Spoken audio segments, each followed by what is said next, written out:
분위기가 좋지 않은 날 인사를 드려보고 있는 크립토 마토입니다. 어제 실버게이트 소식 때문이었을까? 비트코인은 숏에 그렇게 몰려있음에도 불구하고 제대로 된 스퀴즈 한번 내주지 못하고 계속해서 떨어지고 있는 가운데 달러가 약세를 보이고 있음에도 불구하고 미국 증시도 함께 떨어지고 있습니다. 자, 그리고 비트코인 지금 현재 가격 2600달러 선까지 밀렸습니다. 너무나 빠르게 떨어지고 있는 비트코인, 여러 투자자들의 안타까움을 자아내고 있습니다. 이어서 준비한 소식들을 보도록 할 텐데요. 저 같은 경우도 지금 체했는지 식중독 걸렸는지는 모르겠지만 몸이 좀 많이 안 좋아가지고 오늘 설명이 미흡하더라도 양해를 해주시기를 부탁을 드립니다. 비트코인도 토하고 저도 토를 하고 있습니다. 자, 일단 오늘 미국 소식 먼저 보도록 하겠습니다. 미국의 대통령 조 바이든이 새 예산안을 제안을 하면서 변경된 세금 규정도 포함을 시켰는데요. 여러 가지로 말이 많습니다. 대통령 선거 때는 미국인들의 세금을 올리지 않겠다라고 이야기를 했는데 번복을 하고 있다라는 여러 가지 논란이 많이 나오고 있는 상황인데요. 자, 일단 암호화폐 같은 경우 워시세일 룰을 폐지시키겠다. 즉 30일 이내에 같거나 유사한 주식을 다시 매수할 경우 손실공제를 받을 수 없도록 하는 제도라고 하고요. 따라서 앞으로 세금 보고 직전에 팔았다가 다시 삼으로써 세금을 감면받았었던 암호화폐 투자자들은 더 이상은 이렇게 할 수 없게 될 것 같습니다. 자, 그리고 또 한 가지 논란이 되는 것, 외국의 암호화폐 거래소에 일정 금액 이상을 보유한 미국 개인이 국세청에 그 보유액을 신고하도록 하는 내용도 담고 있다고 합니다. 즉, 네 개인 돈이지만은 어디에 얼마를 쟁여놨는지 내가 알아야겠다라는 것이죠. 자, 그 다음에 기업과 부유층에 대한 세금 인상 계획도 포함이 됐다고 하는데, 기업의 세금을 올려버리면은 해당 기업이 내게 되는 세금을 메꾸기 위해서 뭘 하죠? 그들이 제공하고 있는 서비스나 물건 가격을 같이 올려버립니다. 그러면은 그 부담은 고스란히 시민들에게 전가될 수밖에 없다는 것이고, 한 가지 더 충격적인 것은 앞으로 사람들이 미국 주식이라든지 암호화폐 등등 자산 거래를 통해서 얻은 소득 같은 경우 기존 세금률이 20%였는데 이를 40%로 올리겠다라고 제안을 했다라고 합니다. 자, 그래서 이를 두고 일반 시민들이 그리고 중산층들이 돈을 벌 수 있는 수단 중에 하나인 주식거래 등등에 사다리를 걷어참으로써 시민들을 더욱더 핍박하고 있다는 평가들이 나오고 있습니다. 자, 물론 이러한 부분들 같은 경우는 제안입니다. 아직 통과가 된 것은 아니라는 소리인데 이런 제안을 했다는 것 자체 굉장히 괘씸하다라고 볼 수가 있겠는데요. 돈이란 돈은 전부 다 긁어 모아가지고 우크라이나한테 퍼주고 모자란 돈은 시민들의 삥을 뜯겠다라는 이러한 아주 악질적인 이 마음을 갖고 있다라고 볼 수가 있겠습니다. 바이든 행정부는 이러한 개정안들을 통해서 향후 10년 동안 무려 316억 달러대의 세금을 증가시킬 수 있을 것이다라고 추산을 했는데요. 누구 돈입니까? 다 시민들 돈입니다. 자, 그리고 해서 설상가상으로 미국 내에서 실업률도 가파르게 증가하고 있다고 하는데요. 미국의 지난주 실업수당 청구 숫자가 엄청나게 늘었습니다. 지난 12월 이후 최고치라고 하는데요. 2만 1000건 늘어난 21만 1000건으로 집계가 되었습니다. 자, 그리고 이것은 시작일 뿐이다. 미국 기업들 같은 경우는 1월달과 2월달 2009년 이후 최대 규모의 정리해고를 단행을 했다고 합니다. 그 중에 51%가 테크 분야에서 나왔다. 기술 회사들에서 굉장히 많은 정리해고를 단행했다는 것인데요. 이러한 해고 바람 같은 경우는 다른 분야로 쉽게 번질 수가 있는 것이고, 또한 기술 분야 같은 경우는 어떻습니까? 최근에 AI를 통해 가지고 많은 직군들을 대체하려고 벼르고 있다라는 그런 기사들이 나오기도 했었습니다. 자, 앞으로 시민들의 삶은 더욱더 고달파지게 되지 않을까? 즉, 경기가 안 좋아지게 되면 당연히 증시 및 암호화폐에도 영향을 줄 수밖에 없겠죠. 자, 그리고 실버게이트의 자진청산, 암호화폐 시장의 타격이 불가피할 것으로 보여지고 있습니다. 실버게이트가 자진청산한다는 소식이 나오자마자 비트코인 거래량이 35%나 감소를 했다라고 하는데요. 그 외에 비트코인 총 트랜잭션 숫자도 17% 감소했으며 활성 주소 숫자 역시 10% 줄었다라고 합니다.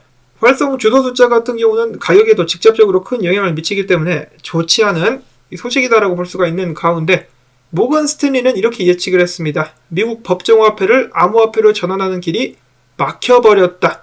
그리고 많은 사람들이 스테이블 코인의 사용성이 증대되지 않겠느냐라고 예측을 하고 있는데, 규제 당국이 다른 루트도 폐쇄할 가능성이 있다라고 이야기를 하고 있는 것이죠.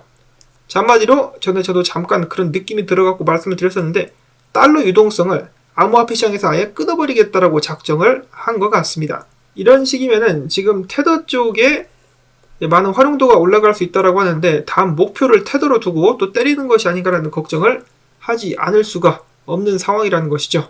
이어서 미국의 연준 부의장 같은 경우는 이런 말까지 합니다. 암호화폐를 직접 보유한 은행은 안전하지 않은 것으로 간주를 한다. 작년, 재작년 많이 나왔었던 소식 중에 하나가 미국의 소형 은행들 및 신용조합 이런 데서 암호화폐 관련된 서비스를 제공한다라고 발표를 했었는데 이것을 염두에 두고 경계를 하는 것이 아닌가라고 생각을 해볼 수가 있겠습니다. 생각해보면은 바이든도 참 어이가 없는 것이 샘 뱅크만한테 이 돈을 그렇게 많이 받아놓고 암호화폐 업계로부터 어찌 보면은 선거 자금을 지원받았다라고 해도 과언이 아닌데 이런 식으로 등을 돌리다니 아주 그냥 얍삽한 인간이 아닌가. 자, 그 다음에 실버게이트뿐만 아니라 미국의 은행 중에 실리콘밸리뱅크라는 것도 있는데요. 주식이 오늘 54% 떨어졌다라고 하네요. 뿐만 아니라 기존에 있는 은행들도 곤란을 겪을 가능성이 꽤 높다라고 이야기가 되고 있는데요. 미국에서도 무분별하게 대출을 많이 했다가 파산하는 개인들의 숫자가 계속해서 늘고 있다라고 합니다. 그만큼 은행들은 해당 자금을 회수할 수 없게 되면서 타격을 받을 수도 있다는 것이죠. 대형은행들 같은 경우는 2008년도 때처럼 또 구제를 받게 될 수도 있기 때문에 큰 걱정을 하지 않고 있지만은 중소형 은행들 같은 경우는 나가리 될 수가 있겠습니다. 이런 상황 속에서 톰리, 말하면 전부 다 반대로 간다. 톰리 같은 경우는 매파 파월에도 불구하고 주식 랠리 이어질 것. 그 말인즉슨 주식이 떡락하게 될 것이다 라고 예측을 해볼 수가 있다는 것이죠. 자, 좋지 않은 전망들이 계속해서 나오고 있는 가운데 자, 그레이스케일의 CEO 같은 경우는 현물 ETF 관련된 SEC와의 소송전에 대한 결말이 3분기 내에 나오게 될 수 있다라고 이야기를 했습니다. 자, 근데 문제는 그레이스케일이 승리를 한다 할지라도 SEC가 안면 몰수하면서 다른 핑계로 현물 ETF 승인을 해주지 않을 수도 있다라는 것이겠죠. SEC가 이렇게까지 할 수 있는 까닭은 앞에서도 보셨다시피 바이든 정부가 뒤에 있기 때문입니다. 자, 그리고 마운트곡스 채권자 배상 방식 및 정보 입력 기한이 변경됐습니다. 4월 6일로 미뤄지면서 첫 상환일 비트코인을 받게 되는 피해자들의 상환일도 9월 30일에서 10월 31일로 옮겨졌다라고 하는데요. 9월 달에 비트코인을 전해받게 될 가장 큰 채권자 같은 경우는 비트코인을 매도하지 않을 것이다라고 밝혔습니다. 이어서는 비트코인 동향 및 분석으로 넘어가 보도록 하겠습니다. 지난 이틀 동안 고려들에 의해 출금된 비트코인 양이 무려 3억 5천만 달러 상당이 된다라고 합니다. 이 움직임 자체는 굉장히 긍정적인데 지금 현재 비트코인 가격은 하염없이 흘러내리고 있는 상황 속에서 좋지 않은 분석들 계속해서 나오고 있습니다. 크립토 제레마이아 분석가 같은 경우는 다음 지지선은 25,500달러가 될 것이라고 하면서 근데 문제는 지금 25,500달러 뚫렸죠? 24,400달러 근방에서 거래가 되고 있기 때문에 지금 반등하지 않으면은 더욱더 큰 추가 하락이 나오게 될 수 있겠습니다. 자, 그 다음에 트레드 SG 분석가 같은 경우는 이런 식으로 비트코인의 지지선을 그려주고 있었는데 22,299달러, 19,730달러 여기에 CME 갭이 있죠. 이것마저 무너지게 된다면은 18,364달러, 그 다음에 16,499달러까지 밀릴 수도 있다라고 이야기를 하고 있습니다. 자, 과연 비트코인의 반등은 언제쯤 나올 수 있을까요? 자, 비트코인이 힘을 빼자 다시 한번 비트코인 10,000달러 간다라는 주장들을 힘을 받고 있다라고 하는데요. 사자머리 엔베사 분석가는 내가 과거 이런 식으로 예측을 했었는데 11,159달러까지도 떨어질 수 있을 것이다 라면서 비트코인의 추가 하락을 예측을 했었고 최근에 숏을 통해서 많은 수익을 올리고 있는 트레이더 엑소 같은 경우는 이야기하기를 내가 작년 2022년 12월 29일 날 이런 식의 예측을 했었다. 25,000달러, 6,000달러 선까지 갔다가 쭉 밀리는 그림. 그래서 이전 저점 깨고 내려갈 수도 있음을 기억하라라고 이야기를 했었습니다. 아찔아찔하네요. 자, 이런 가운데 호즈라는 분석가, 이 양반은 미국 주식을 주로 분석하는 사람인데요. 최근 하락을 잘 맞췄습니다.